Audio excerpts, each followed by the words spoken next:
Welcome to TNZ Talk with radio veteran Tony Trupiano and Huffington Post blogger and writer at Liberals Unite, Richard Zombeck, where they do lean left, but always talk straight. There's something happening here. This land is your land. If it takes them to tear the fascists down, down, down. There is power in our union. You fascists goodbye.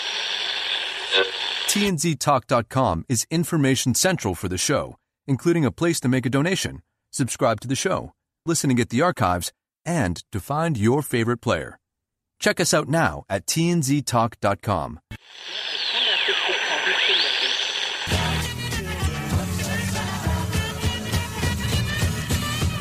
All right, welcome everybody to this Friday, September 16th, 2016 edition of T&Z Talk, where, yes, I have been accused of being a media whore before, and then Donald Trump came into the picture, and now I'm not even a fly on the wall. Welcome, everybody. Tony Trupiano. Joining me now is my partner in this podcasting crime, Richard Zombeck, the Z, and T and Z. And good morning. Good morning. It is morning. Normally we do this at different times of the day, but it happens to be morning as we record. Hello? Yeah. Hello. Hello. Good morning, Tony. Good morning. Was I talking too much? Or is that your way of saying shut up? No, Let me talk. You said, and joining me today is, and I thought that was my introduction, so I started to say hello, and you just kept prattling on. Prattling. As you are wont to do. Really? You think that I you think I prattle on, huh? Pot, meat, kettle, right? Wow. No, I'm saying me. Pot, meat, kettle. Because this is no place. I mean, off air, sure, but on air, come on. I never go on rants or have diarrhea of the mouth. Hey, quick question. Where were you born? I was born in Marseille, France. Can you prove it? I can. Do you have a long-form birth certificate? I have. You know what's interesting is that here in this country, in America, in what Donald Trump will soon make the greatest country in the world, because up until now it hasn't been. You get a birth certificate and you hold on to it, right? Right. Birth certificates in Europe, you have to request from the mayor's office, the town clerk's office, and they actually have an expiration date on that particular document that they send you. An expiration date? So it's like I you can know only live so the many whole years? thing. There's not an expiration date on your birth certificate. There's an expiration date on the validity of the copy that you're provided when you request one. I'm trying to figure out the point of that. I don't know. Okay, good answer. But yes, I could send a letter to the town clerk in Marseille and get a copy of my birth certificate. All right. And so does that make you a U.S. citizen or not? I am a U.S. citizen because I'm naturalized. Okay. I bring this up because Donald Trump and his campaign don't seem to be on the same page when it comes to, once again, Barack Obama's citizenship. Now, there's not a thing as all fairness here, so I'm not going to say in all fairness. But what Donald Trump didn't do yesterday was when he was asked, do you believe with great certainty that Barack Obama was born in this country? And he didn't give an answer to that. His campaign insists that Donald Trump's over it, that he believes that he is a U.S. citizen, was born here, etc. So here's the part that's messing with my head. Right before we started to record, I'm walking through the living room. I went to turn the TV off so the noise from the TV wouldn't bleed into the podcast. recording, and there's a scroll at the bottom of the screen, as there always is, that says, Trump, major announcement on birther movement later today. Trump's colon? Come on. Well, he did just have medical exam. Whatever. Come on. How is it that Donald Trump can turn this BS meter that he's already in the red on, as you posted yesterday at tnztalk.com, into a press opportunity that they're salivating over? Because it sells. It sells. It sells. So technically, does this put Donald Trump in a correct category that no matter what happens, let's say he wins this thing, everything he says, like yesterday, he said he's going to create 25 million jobs, and over the next decade, the economy will grow by 4%, which is a pretty big jump. Yeah, which even, I guess, his advisors were saying don't go higher than 3.5. But he did, and then he said, I think it's going to be substantially higher than that, but now I'm in trouble for saying it. Yeah, I know. So, But no real indication of just exactly how he's going to do that, is there? No.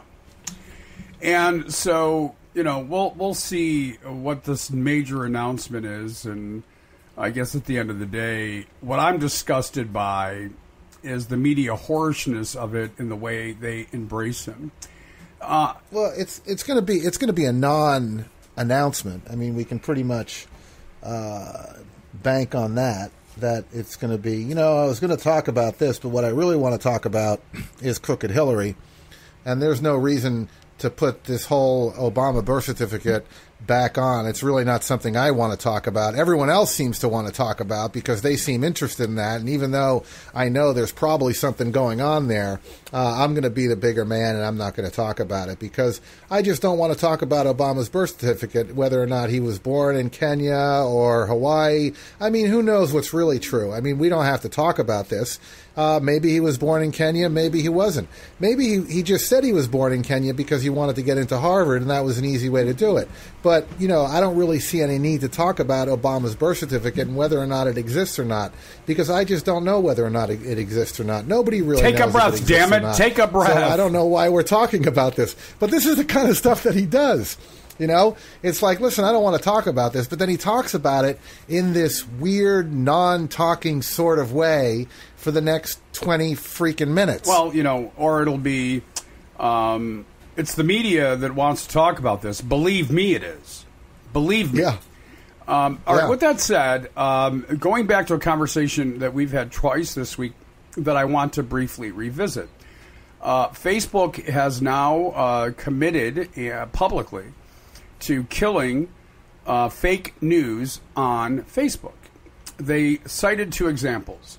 One of them was that Megyn Kelly was going to endorse Hillary Clinton, and that trended very quickly on Facebook yesterday. The problem is, A, it's not true, and B, it never was. And the other example was something about Clinton's pneumonia. And so they're going to, and I don't know how they do this. I have no idea how they do it. I would imagine it's going to take some human intelligence. But they're going to start killing fake news stories on Facebook. And I expected a reaction from you. Yeah. And okay, so for a time being, Facebook, and this is just from what I'm reading in things like Wired and Mashed and tech blogs and things like that. For quite some time, they actually had human beings curating the news, which were then blamed for being biased. But then, if you look at different individuals' Facebook pages, that prefer conservative or liberal news, there's a pretty good. They're feeding you stuff that you want to see, right? As far as the fake news goes, part of their algorithm and part of the way the algorithm works is that if you click on a story and then quickly click back to Facebook, there's no telling what quickly is determined by what time frame that is, but that there's a supposedly an amount of time in which you realize that what you clicked on wasn't what you clicked on, and you went to some BS news story that was clickbait. So they're measuring that, and then they're punishing Facebook pages that are putting up these clickbait articles. And what's interesting is that regardless of, and despite the warning from Facebook that they were doing this, certain sites out there are continuing to do this. In fact, I've talked about Samuel Wardy at Liberals Unite. A lot of these Facebook pages will share information, and they'll post other Facebook pages articles and things like that. And he actually severed ties with two very big Facebook pages and websites that were doing that, and he felt that it was starting to affect his traffic on his Facebook page, and he was starting to get complaints from people who subscribe to his Facebook page that, why are you posting this crap? It's BS. And he, just the other day, actually 2 days ago, severed ties with a lot of these clickbait pages, and is sticking to his guns in putting up reputable and provable news and non-bombastic headlines. Which another reason why I like to write for him is because he's got that ethical code that he would rather post good articles that are at least factual, and even in their opinion are factual, rather than make an extra $20 for the month on hey, Obama's birth certificate actually says he was born in Somalia and his mother was a pirate. Well, I've heard that rumor. Actually, I just started it. Okay, so well, that's why I've heard it, because you just said it. Some say. Some say. People have said. A lot of people are saying. I've heard a lot of people talking about. Yeah, that's one of my favorites. Well, I promise everybody, moving forward from this point on today and in the future, we will be giving you fact, and there will be no clickbait involved. To the best of our ability. No, we'll be okay on this. We'll absolutely be okay. I think this might be a good jumping off point to start our audio, our plethora of audio today, with Fox News on Hillary Clinton's pneumonia. I think that's a good jumping off point. Yeah, the mashup here.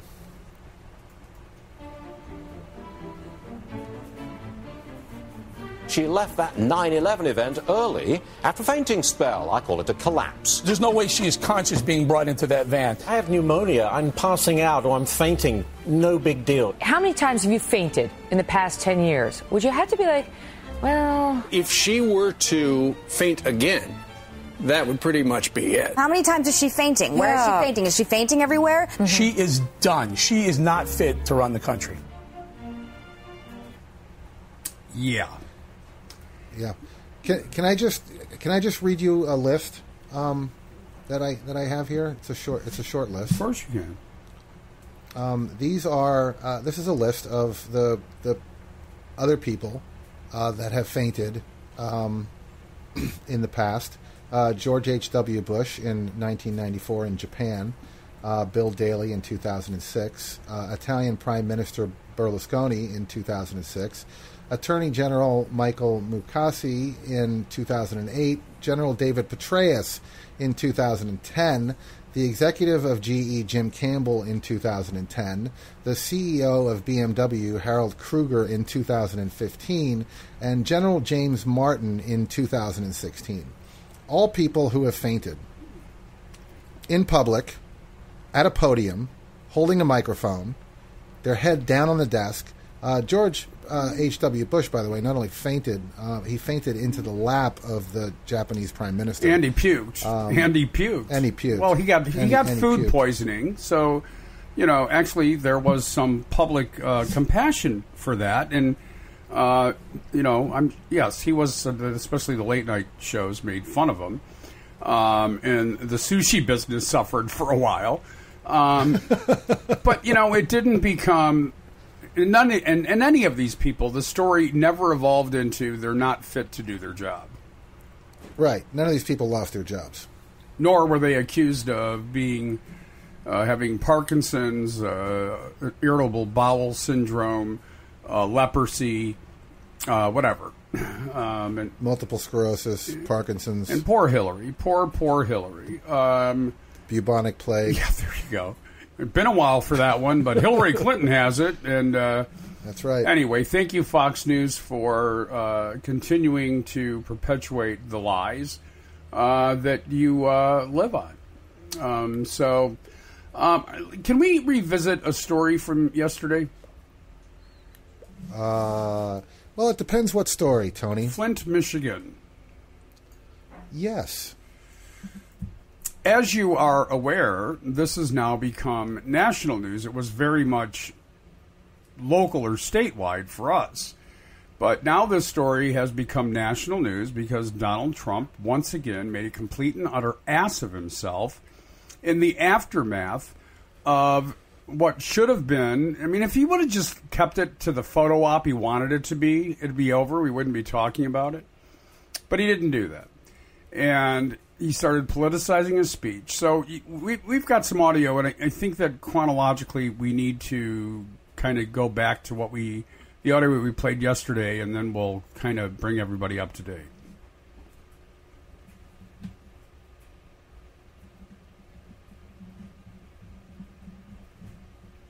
Or not. Z? Yeah, I had my mic muted. Oh, I'm sorry, Tony. And we'll play. We'll play. I was asking if we should play the two that we played in last episode, but we will. So here's Trump in Flint and being abruptly cut off and masterfully by the pastor of Flint, Michigan, Pastor Green Timmons. Hillary failed on the economy.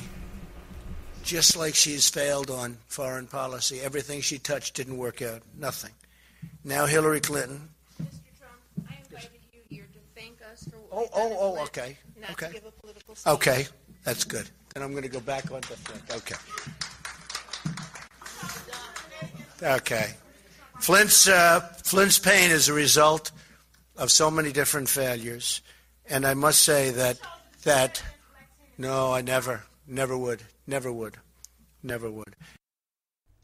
Not in my house, you orange mofo. Oh, right? Absolutely. Not in my and we heard all the hundreds of people cheering Trump.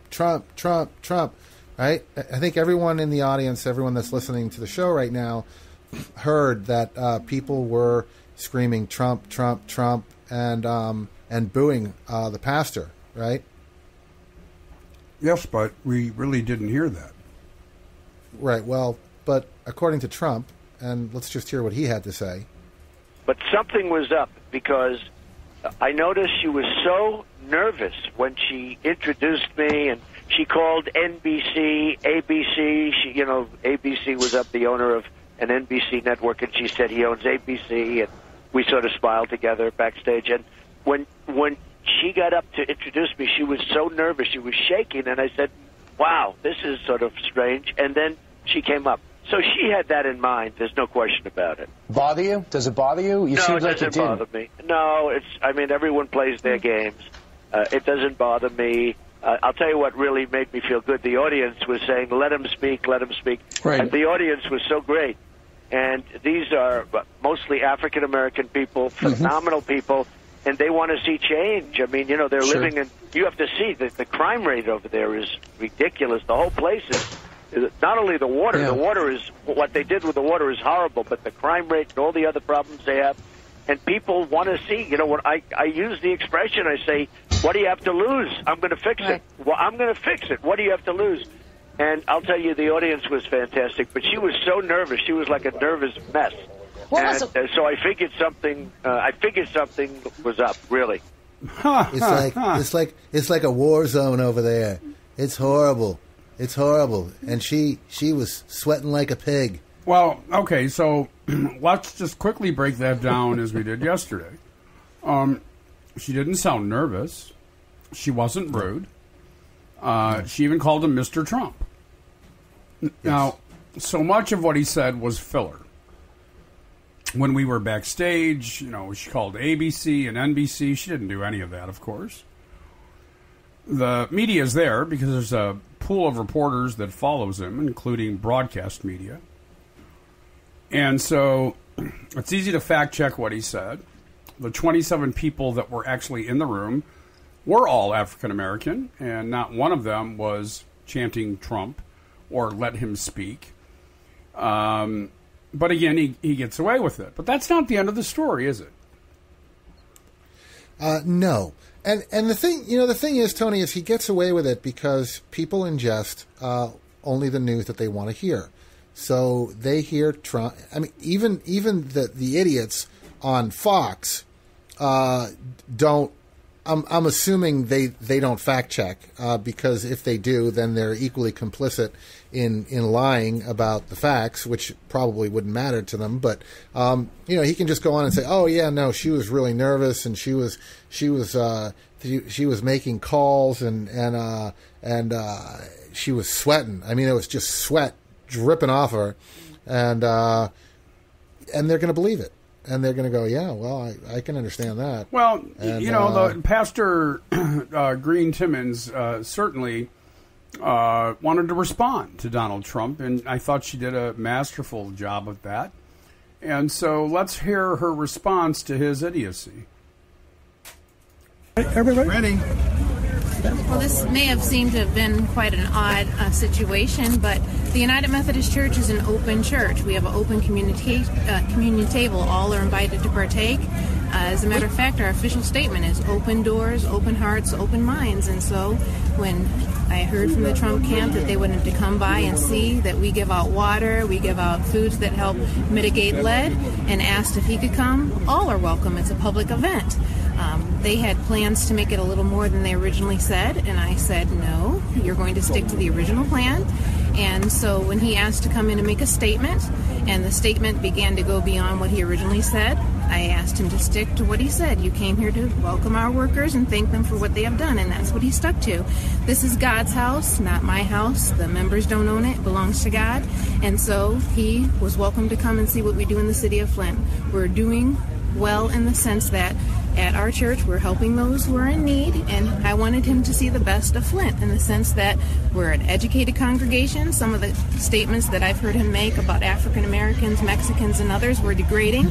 I wanted him to see intelligent people, loving people, caring people who have done well with the resources that they had, and I wanted to present the best that I could to someone who was coming in from out of town. It happened to have been Donald Trump, and I believe, whether people agree with it or not, that we represented Flint well, and that was my concern, is to both represent Christ well as a pastor and to represent Flint well. Sounded like a reasoned and certainly a very level-headed response. I think she sounded like sweat was pouring off her, and she was incredibly nervous. Okay. Of course, he's being sarcastic. I'm kidding. Yes, absolutely. I'm kidding. That was sarcasm. Well, again, it's just absolutely ridiculous that Donald Trump continues to be such a liar. I mean, he's just, the bottom line is the guys. There's really nothing else you can say, is there? No, there really isn't anything else you can say. Now, one of Trump's surrogates, when asked how Donald Trump would fix the water situation in Flint, and let me tell the audience that the House did pass a $100 million aid package for Flint yesterday. They've received, of course, millions of dollars in state aid. And it's not enough, but it's a wonderful start. So there is a way through this, but it all involves cash. So when the surrogate was asked how Trump would fix the Flint water situation, well, the answer was curious. Flint and the injustice in Flint and the audience in Flint and the churchgoers as props. And the pastor was not having it. And I loved it. Don, if I could, remember, Flint, Michigan, like many inner cities in America, have been run by Democrats for decades, and Donald Trump has courage to go there. But Andy, Bakari said, stop to confront an issue that isn't. No. Okay, go ahead. Because it's a Republican governor. It's a Republican governor, and it's a Republican legislature, and those are Republican leaders who've been indicted. Yeah, but it's a so city. Andy, It's a city water issue. Do not try to. Look, but where do you think they get the water from? Snyder made How do you some think mistakes. the infrastructure's there? How do you, Bakari, I'm not. There were mistakes there? made on. Look, the Flint, Michigan crisis. There were so many mistakes made in so many levels of government. But the city itself has been run by Democrats. And if I could, Donald Trump said something very, very important today.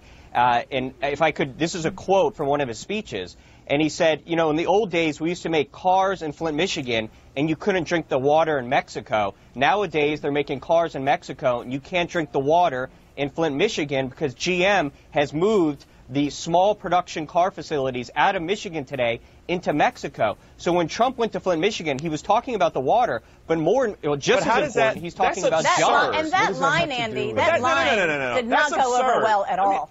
But Andy, how does that? I think it makes a lot of sense. How does that get fresh water? How does that get fresh water into Flint, Michigan? I'll tell you why. How does he fix the infrastructure in the area? Bakari, I will answer.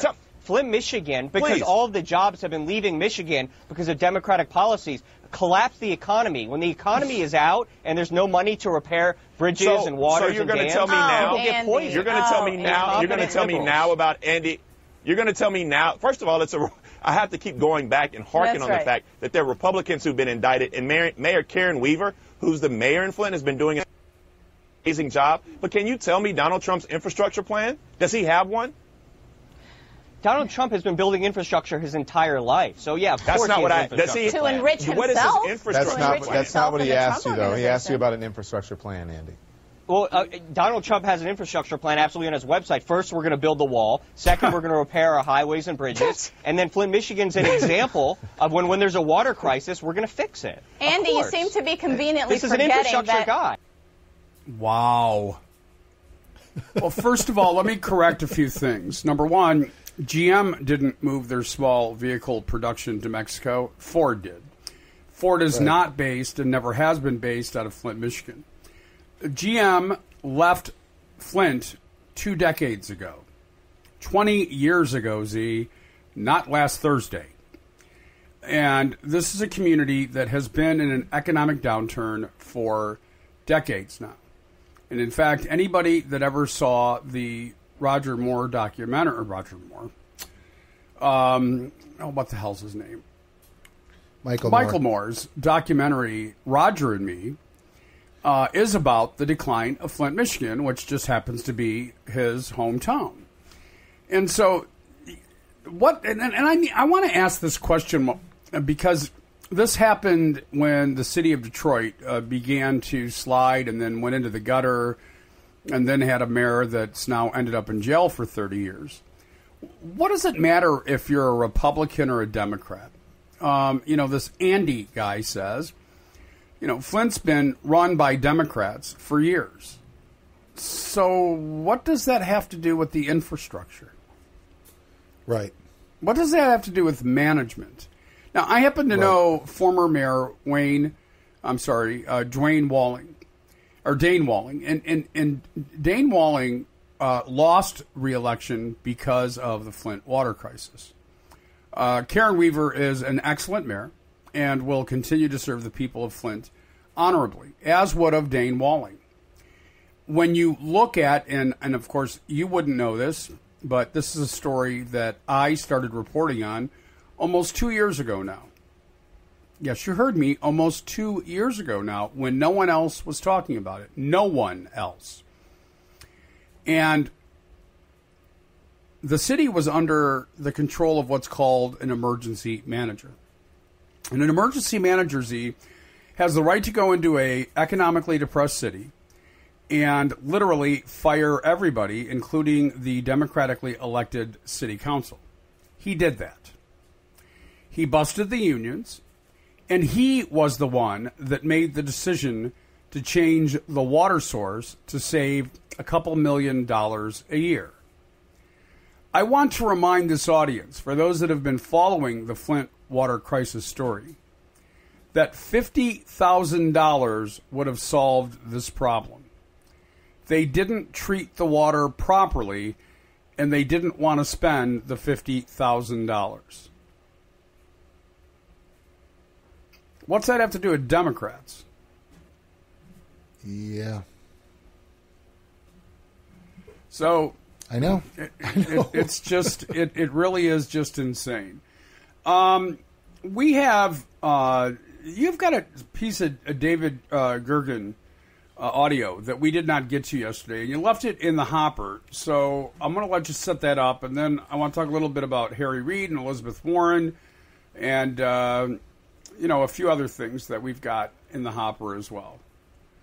Yeah, well, David Gergen is probably one of my favorite Republicans, and I correct me if I'm wrong, but I also think he teaches at the Kennedy School. Is that right? That is correct.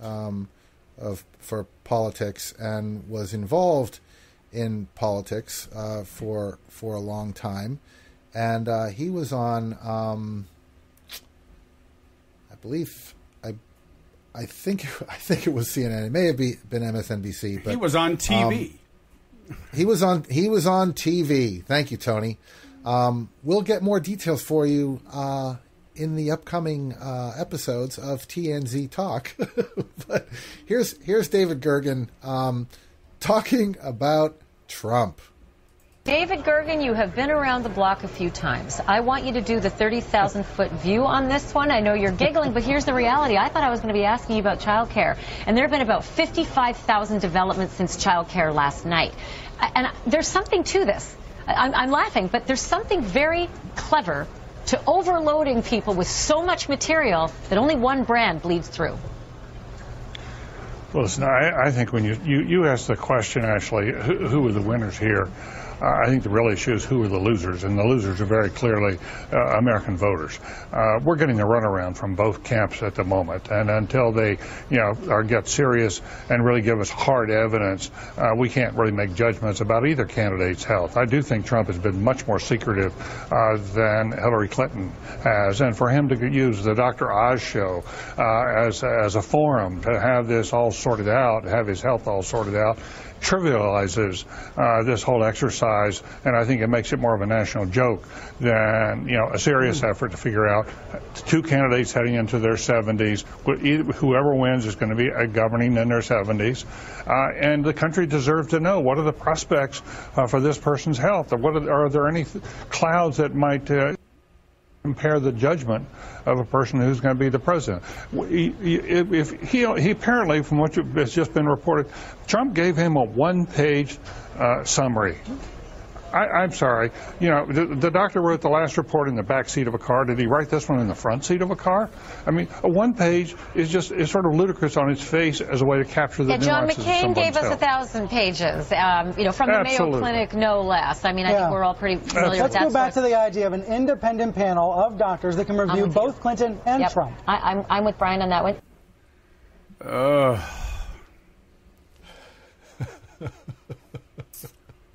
It's just again.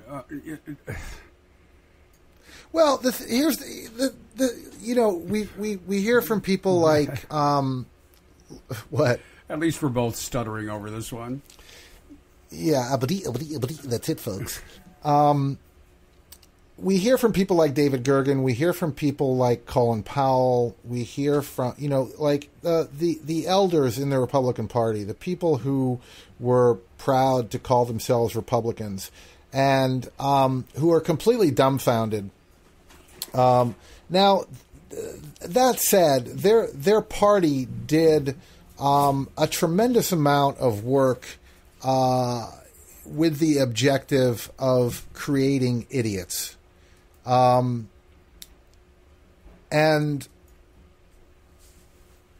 so I can't imagine that they're surprised by this.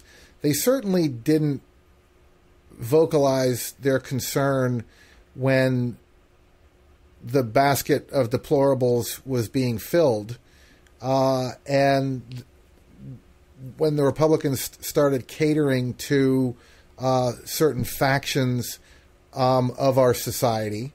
So none of this should come as any surprise. And the other thing that they shouldn't be surprised about is that nobody really cares in their party what they have to say anymore. At least not the people voting for Donald Trump. So, I mean, the things that people like David Gergen and Colin Powell are saying about Trump are essentially, they're great. I'm glad to hear them say it. But when it comes to changing minds, all of this is falling on deaf ears. Well, that's true. And again, I'm not going to get into the polling numbers and the freak out of the Democrats over it. And I have insider information into what's happening here in Michigan. They have sent an operative to the state that only goes where they perceive there to be serious trouble. And they have dispatched this gentleman to the state of Michigan. And I'm just going to leave it there. But it's not, and yes, there are prominent Republicans that are coming out against Donald Trump, and it's not mattering. And the reason it's not mattering is that the people that Donald Trump appeals to aren't really Republicans anyway. They have no party loyalty. They've not contributed to the Republican Party. They've not served as a Republican. They call themselves Republicans. Right. Well, they do because they have to. At this point, they have to. Now, with that said, Harry Reid on the floor of the Senate yesterday was given an opportunity to express himself. Now, one of the things that I love about Harry Reid now that I didn't initially, and I'll explain that in a moment, is the very soft-spoken nature that he always has.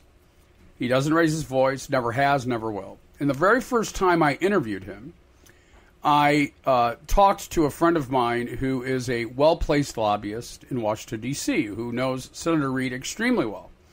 And this was 20 years ago, 15, 20 years ago. And I said to him, my God, what a boring speaker. And he said, trust me. This guy is a dynamo. He's not wrong. Yeah, there's nothing boring about Harry Reid. No, nothing at all. I mean, he's really one of those guys that can swear at you and you don't even know you're being sweared at until you pick apart the sentence and go, "Oh wow, he just kind of eviscerated me, didn't he?" Yeah. Well, yesterday on the floor of the Senate, in 3 minutes and 47 seconds, this is what he had to say about Donald Trump. Face from Donald Trump, a candidate and a notorious con artist. Donald Trump is only trying to help one person, Donald Trump. I don't care if he wants to be president or city commissioner. Donald Trump is in to benefit Donald Trump. If given the opportunity, Donald Trump will turn America into a big scam, just like Trump University. Mr. President, I can't make up this stuff. Here's what one of his managers said at Trump University, head of sales, quote, here's what he said it was, a fraudulent scheme, and that it preyed upon the elderly and uneducated to separate them from their money. That's one of the managers of Trump University. That's a direct quote. But Trump University is only one. Trump has been ripping off people for a long, long time, long before Trump University. The list of people cheated by Donald Trump is a mile long at least.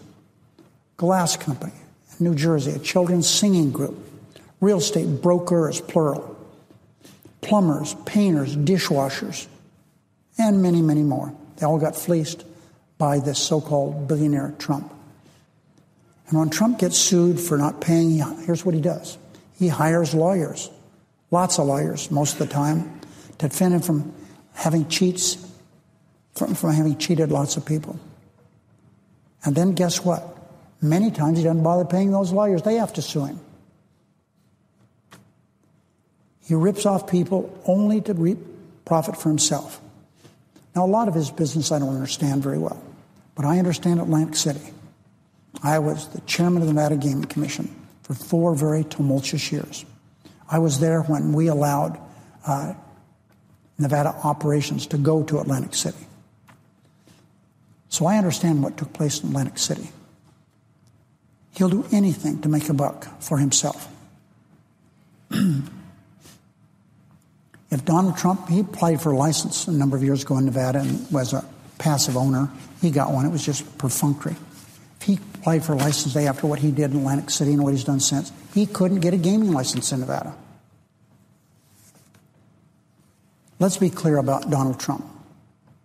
He's a spoiled brat raised in plenty who inherited a fortune, used his money to make more money, and he did a lot of it by swindling working men and women. Why would he change as president? The answer is simple. Trump won't change. He's asking us to let him get rich scamming America. Mr. President, I know these are harsh words, but look at this man. He goes to Flint, Michigan, where people are desperate for help. Desperate for help. He goes to an African-American church. And what does he do? He just starts ranting about how horrible Hillary Clinton is. It was so bad that the woman that runs the church had to come up and say, stop. You're not here to do this. And he stopped. And this morning he said she obviously was something wrong with her mentally. Trump is a human leech who will bleed the country and sit at his golf resort laughing at the money he has made, even though working people many have been hurt and ruined. Trump doesn't understand the middle class. How could he? How could he understand working people? Because he's only out for Donald Trump. And I just want you to know that I think you're a complete and total douchebag. A leech. He called him a leech. Yeah, well, he is. Well, I don't disagree. Right? I mean, I think you said it yesterday. Sucking off the teat of I forget exactly society how you put it. But I don't remember how I put it either. But the bottom line is, it is true. The people, he goes to Flint, Michigan yesterday and makes the generalized assumption that everybody there is a criminal or living in fear, which of course is not true. But it's okay. It's all right. Harry Reid certainly laid it out the way I believe it needed to be laid out.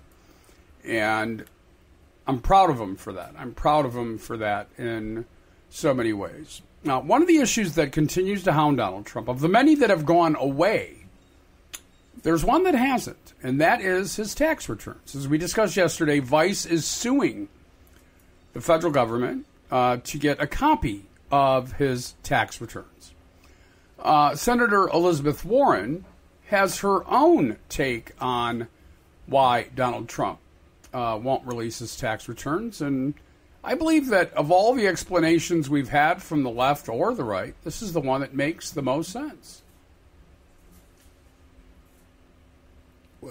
Could you, Elizabeth? I lost you there. I lost you there for a minute. You got to start paying attention to what I'm saying. Elizabeth Warren. Warren, yeah. Yeah. Okay. Let's listen to that.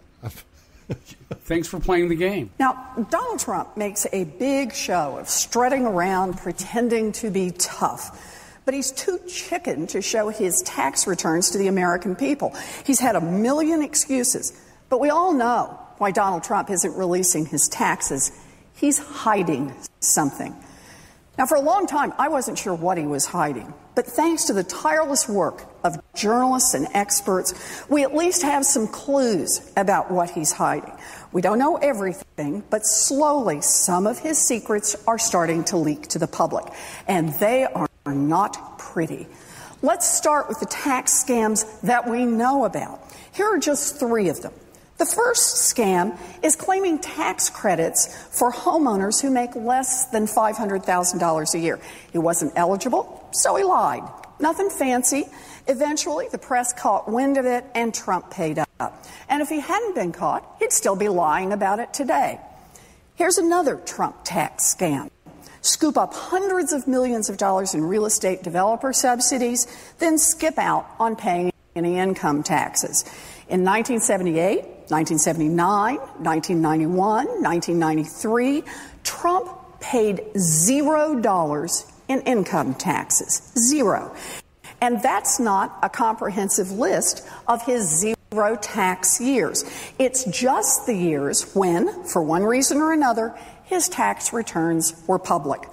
And here's the third Trump tax scam. In this campaign, Trump claims the charitable deduction when he gives money to his own foundation, and then he uses that foundation for personal expenses and campaign fundraising. Now, that's just the stuff we know about. So how bad are the things we don't know about?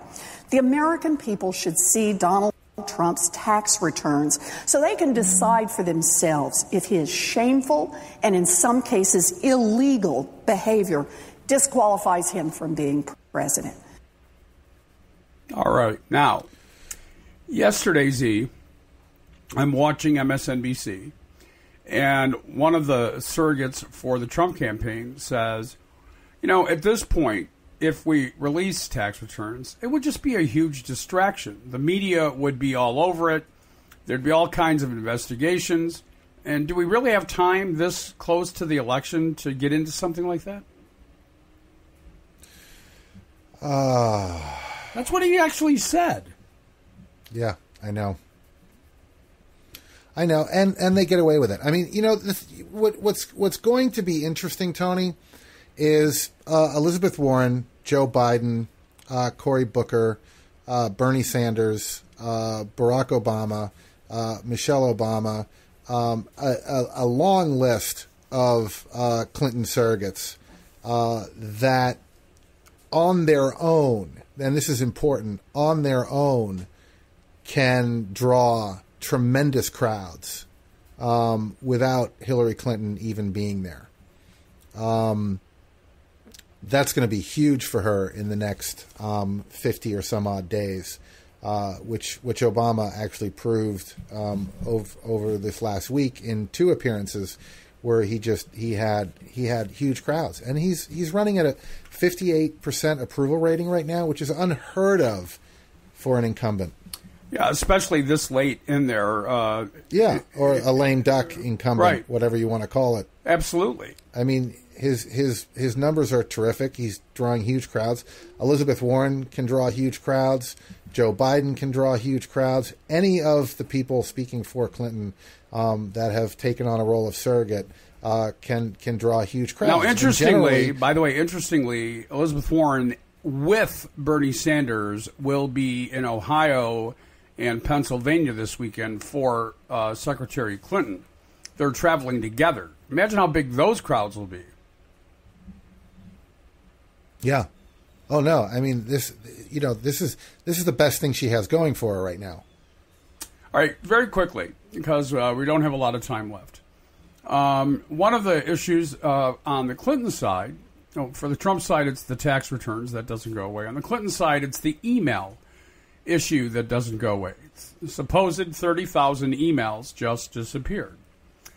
Well, Newsweek did a story just yesterday on missing emails. It was remarkable. It's a remarkable story about missing emails. It's the source of the emails that I think this audience will find interesting. And this reporter is very surgically precise in her analysis of this outrageous story. Let's listen to that. America is missing the big story on government email. During the Bush administration, 22 million emails went missing for the duration of the Bush presidency, first and second term, from 2003 on. The White House relied on a private server run by the Republican National Committee. Karl Rove, one of the president's top advisors, used it almost exclusively, as did many other advisors in the White House. Investigators believe that emails from whole periods of time have disappeared from Vice President Dick Cheney's office during the period leading up to the Iraq War. It's not just any emails we're talking about here. It's not just the kind of emails that we've seen that Secretary of State Hillary Clinton was exchanging with her aides about who to meet with when, or about whether she should get her hair done at what time. These were emails that had to do with something as consequential as going to war, starting a war in Iraq that has arguably caused almost every one of the problems that we're facing in the world today, from ISIS to economy to refugees. This was a huge, huge issue. There were investigations. The Senate Judiciary Committee issued contempt citations to Karl Rove and another White House aide because they refused to show up and they refused to bring the emails in. What the White House did was object to those contempt citations in a federal court and run out the clock so that when they finally admitted that those emails were there, they were long gone. Essentially, the Bush administration, in hiding 22 million emails, has gotten off scot-free. There's nobody investigating them, and for a 9-year period, these emails were hidden. They were using a private server. There were actual legal proceedings, and nobody's done a thing about it. There was almost no coverage. Imagine if Hillary Clinton had refused to go before the Benghazi Committee. Imagine if Hillary Clinton and the State Department had said, no, we're not going to give you those emails. These 22 million emails, and especially the ones that disappeared from the vice president's office, the most powerful vice president in recent history, if not ever, would go a long way to explaining what we were doing in Iraq, why we got there, how we got into this epic folly. And we are not at this moment talking about that. We're talking about the Secretary of State's private server and her emails to her aides. And it's absolutely amazing. Good find, Tony. Well, thank you, and good reporting. And, for those who I want to say it's not objective, everything she said is based in fact. Mm-hmm. Yes.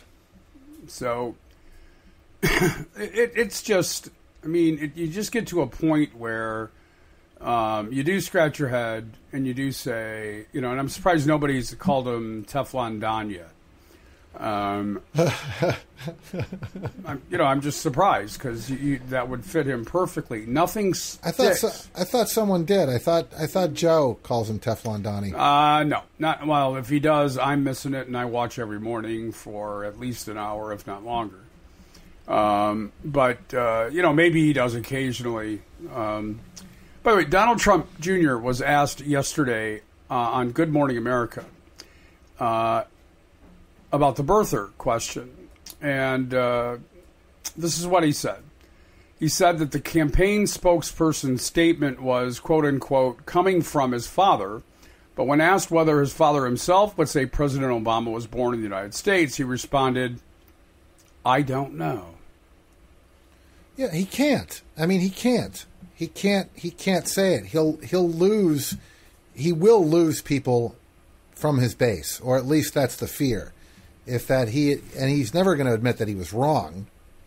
What he has said is that Hillary Clinton was the first to bring it up, which is a lie.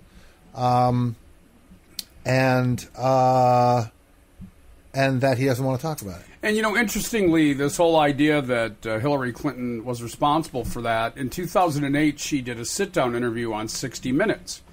And she was directly asked that question. And she scoffed at it and said, seriously? Barack Obama is a U.S. citizen, was born here. I'm proud that he's a U.S. citizen. I'm proud that he is my brother. We may disagree on some issues. But if we're going to waste our time on a question or an answer, let it be something that matters. This doesn't matter. Right, and I was actually going to get that audio today, and it was running too close to when we were recording this, so I did not. That's all right. You didn't need to. We're good without it. Anyway, let's give the 411 on TNZ Talk one more time, and then we'll wrap it up for the day. Yes, and so like in the beginning of the show, tnztalk.com is the place where you can go to find our archives and everything you need to know about me and Tony. Also, please do click on our support page and look through the cornucopia of ways that you can support us financially and also with reviews and ratings on iTunes, Stitcher, iHeartRadio, and also find all of the ways that you can listen to us, download our show, and again, we do need your support. We are trying to become listener-supported radio. We'd like to do this without ads, and if we have to, that's what we're going to do. But there you go, tnztalk.com. All right, folks, for this Friday, Richard Zombeck and I have, frankly, talked ourselves out. So with that said, we wish everybody a great weekend. We will be back on Monday. TNZTalk.com one more time. For Richard Zombeck, I am Tony Trupiano, and as always, we ask that you be well. Oh yeah, can you feel it? Just over the credits, just riffing now. Words and chords. Not the poetry and the real thing, but not bad for an ad-lib. Not good, but...